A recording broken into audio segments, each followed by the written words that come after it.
आप सभी को मेरा प्रेम पूर्वक नमस्कार। जय गणपति बाप्पा, जय माता दी। कैसे हैं आप सब?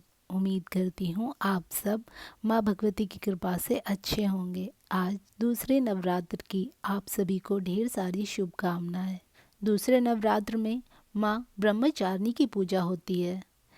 इस संबंध में एक छोटी सी कथा मैं आपके सामने लेके आई हूँ। एक समय की बात है जब माता पार्वती का जन्म हो चुका था। तब उन्होंने भगवान भोलेनाथ को पति के रूप में वरण करने के लिए घोर तपस्या का संकल्प लिया।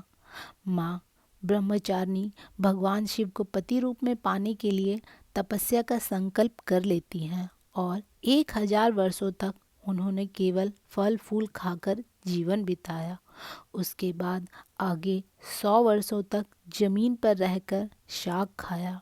उसके आगे उन्होंने खुले आकाश के नीचे वर्षा धूप सभी कठिनाइयों को सहन कर कठोर उपवास किए। उसके पश्चात 3000 वर्षों तक उन्होंने केवल टूटे हुए बेल पत्र का भोग लगाया। उसके पश्चात माता रानी ने बेल पत्र खाना भी छोड़ दिया, जिस कारण उनका नाम अपर्णा हुआ। कठोर तपस्या के कारण उनका शरीर क्षीण होने लगा और तब भी उन्होंने अपना तप नहीं छोड़ा।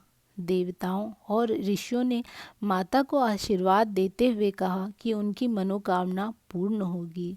माता ब्रह्मचारिणी की पूजा से लंबी आयु, आरोग्य और हर क्षेत्र में सफलता मिलती है। इससे भक्तों को तप, वैराग्य और सदाचार, संयम का ज्ञान प्राप्त होता है। माता की कृपा से जीवन की समस्त समस्याओं का नाश होता है और व्यक्ति अपने कर्तव्य पथ से कभी भी विरक्त नहीं होता है।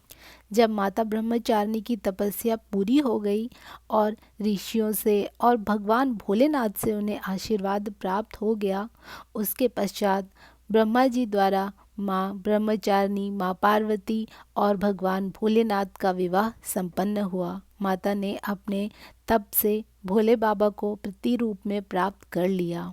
माता हमें ये सिखाती है कि जीवन में चाहे कितने भी कठिन संघर्ष क्यों ना हो, मन को कभी विचलित नहीं करना चाहिए।